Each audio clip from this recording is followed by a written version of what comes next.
Hey, Shalom. I want to give all praises, glory, and honor to Yahweh, Ba'asham, Yahweh Shai, Ba'asham Rechakodash. Double honors to the apostles and elders of Great Millstone, and salutations to all the hopeful elect, pushing out this word in sincerity and in truth. This is the brother DeQuar from the DC camp. I'm going to do a short lesson, and I'm entitled it, Hold Thy Tongue. This is mainly to, younger brothers, newer brothers, that's coming up. Even myself, still just coming up. You got to learn to control your tongue, and use fewer words. Your opinion sometimes don't always need to be said, You just got to watch and let the spirit flow sometimes, and that's something that, certain brothers need to learn, and like I said, myself included, so let me get straight into this lesson. The first one I'm going to get is Ecclesiastes 5. It says, keep thy foot when thou goest to the house of the Most High, and be more ready to hear than to give the sacrifice of fools, for they consider not that they do evil. So when the house of the Most High is in front of his men, so you got to be more ready to hear than to give the sacrifice of fools, saying certain things that isn't correct, because you don't consider that that's evil, and life and death coming from the tongue. And the scriptures say every idle word that a man shall speak, you got to give account for it. Verse 2, though, this is the point I wanted. It says, be not rash with thy mouth, and let not thine heart be hasty to utter anything before the Most High. For the Most High is in heaven, and thou upon earth. Therefore let thy words be few. And that's the point. Let your words be few, man. Let the scriptures speak more so than yourself. Okay? It was something. What is exactly that I wanted? Okay. And this is Ecclesiastes 3. This is Ecclesiastes 3 verse 1. It says, to everything there is a season and a time to every purpose. All right. Now I'm going to jump down to verse 7. It says, a time to rend and a time to sow, a time to keep silence and a time to speak. So it's a certain time for you to speak, and it's a certain time to keep silence, man. And you got to know that, And this is why also the Most High have order as well, Matter of fact, where is it? I think it's Sirach, the 7th chapter. Let me pull it up. Okay, this is Sirach 7, and damn.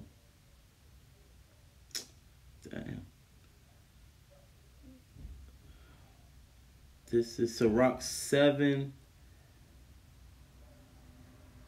in verse 14. It says, use not many words in the multitude of elders, and make not much babbling when thou prayest. Yeah, don't make much babbling, like vain words. Because even in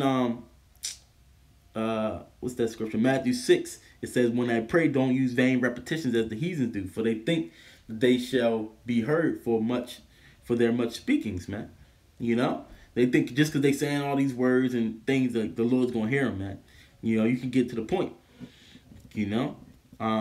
Also, but it says, use not many words in the multitudes of elders, man. Because the elders, they have much more experience, man. You got, like I said in Ecclesiastes 5th chapter, be more ready to hear and to learn. Let me jump to Sirach 32. I gotta make it short because I'm headed to the camp. 32 in verse 4. I'm gonna speak from verse 3. It says, speak thou that art the elder, for it becometh thee. See? So if you're an elder, it becometh you. It says, but with sound judgment, and hinder not music. So you gotta do it with sound judgment, man. And you gotta, the elders, they determine like, oh yeah, it said hinder not music, with this new song.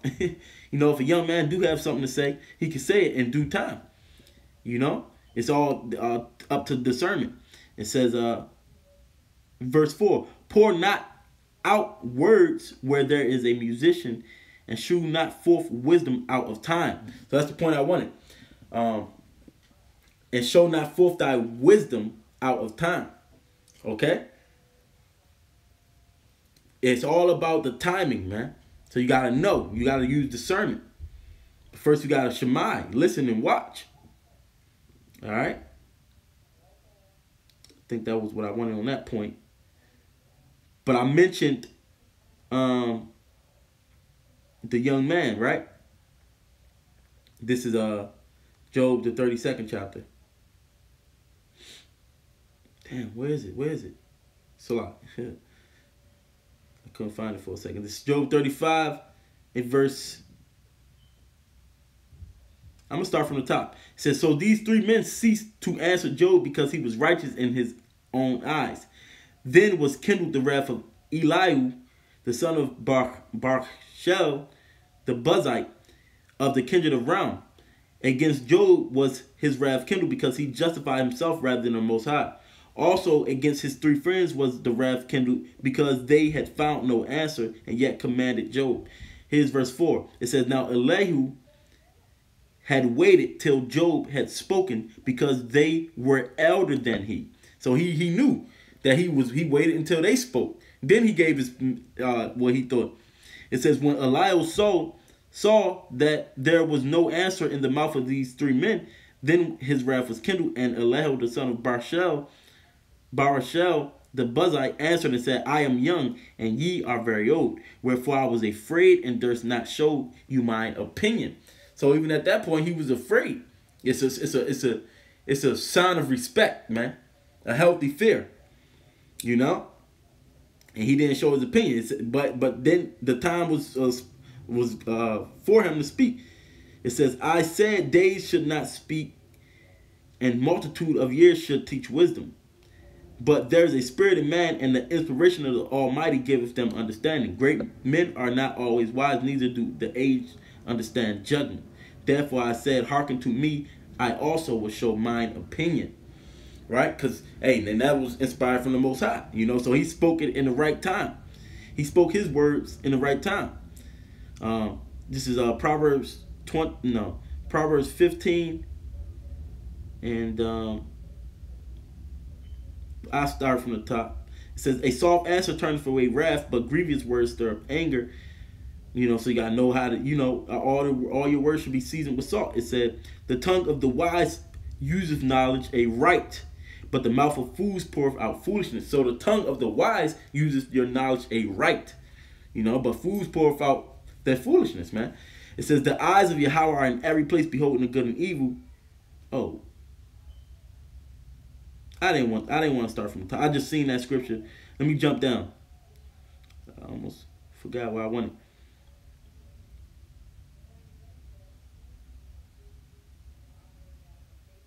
This is Proverbs 15 verse 23. It says, a man hath joy by the answer of his mouth, and a word spoken in due season, how good is it? See? Yeah, man, you know, he have joy by the answer of his mouth because he's speaking that wisdom. You know, he's saying the right things. It feels good, you know, that you have that knowledge, that the Most High gave you that knowledge, you know. But a word spoken in due season, how good is it? You know, when you saying like right, when you building upon something, man. You know.